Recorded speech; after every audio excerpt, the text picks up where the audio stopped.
Okay, world. Justino here. This is just a quick recommendation of Gone to America by Derek McCulloch and Colleen Doran and Jose Rubia. Both of those last two are on art.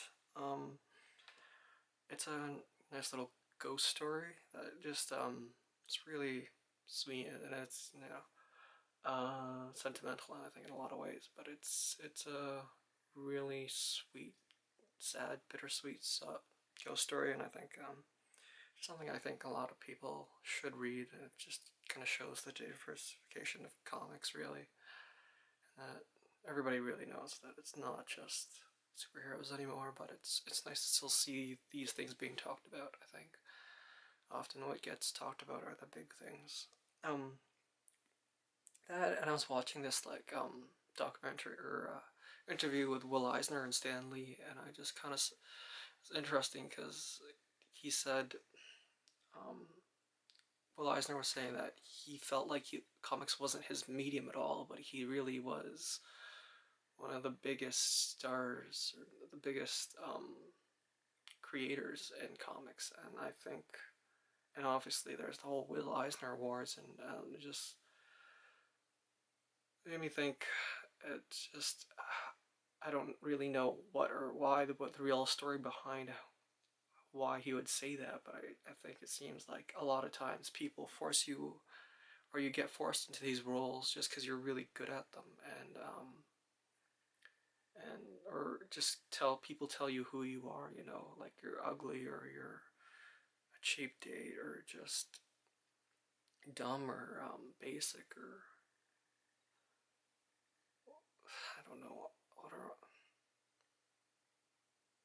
a lot of times people call you things, and and often you kind of realize that's not who they're talking about, and I think sometimes it's true, but I think what sets you apart is how you,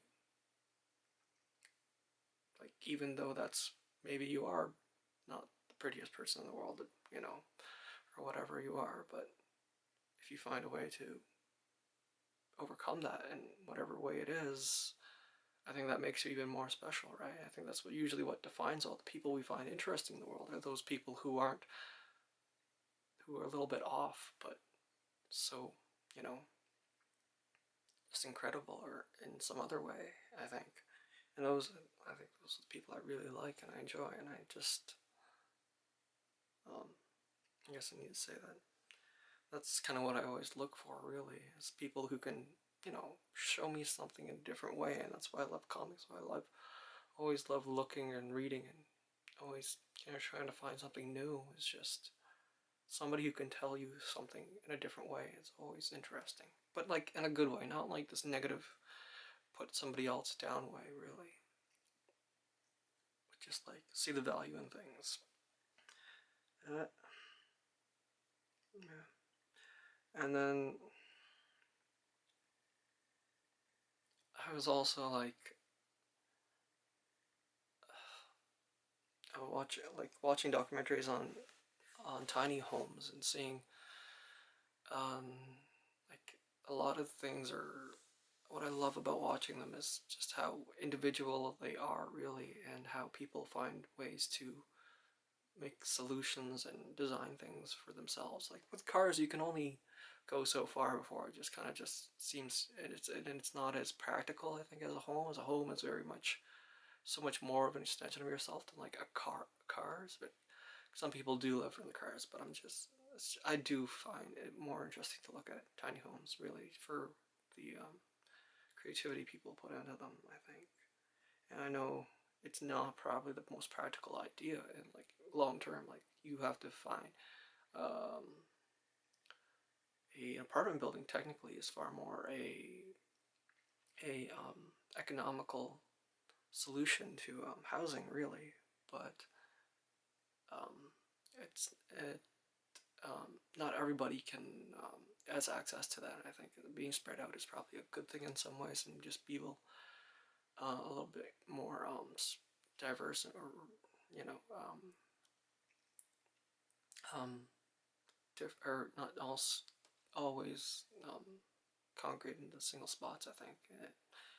And the truth is, like, obviously everybody can't live that way. Not everybody can live in a tiny home or be vegan and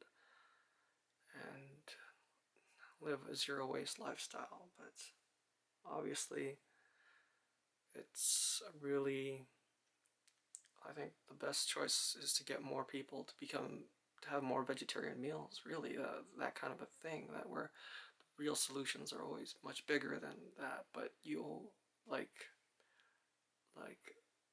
having those options in the fast food industry for people who can, more accessible, the mainstream, really, and there's, and obviously you can do more by fixing the planet by influencing regulations and the industries in lots of ways, but I think you also need that seed, those people who really go out there exploring and finding those new ideas. You always needed that to begin with, and you can't have one without the other. You can't have the bigger one without the other, really. And I just think, and it's awful that sometimes people get used in that way, but you still have to keep going. Like, you kind of have to find your place and just work through it and just say, I can do this so much, if this is so what I can do, at least. And you can help those people below you, I think. And then, and often, so yeah, find what you're good at and do it well and help other people, I think. That's kind of like my philosophy, if I could, like, get past my own real issues. That, and I think, another weird thing I really like watching or listening to are D&D podcasts, or kind of like those roleplay games with people, and I find the most interesting ones are the ones where there are both genders, or at least everybody's kind of like, it's not just men or just women, or it's always a mix of something. I find those the most interesting, because I think often you get, when we're all too much into one group, we tend to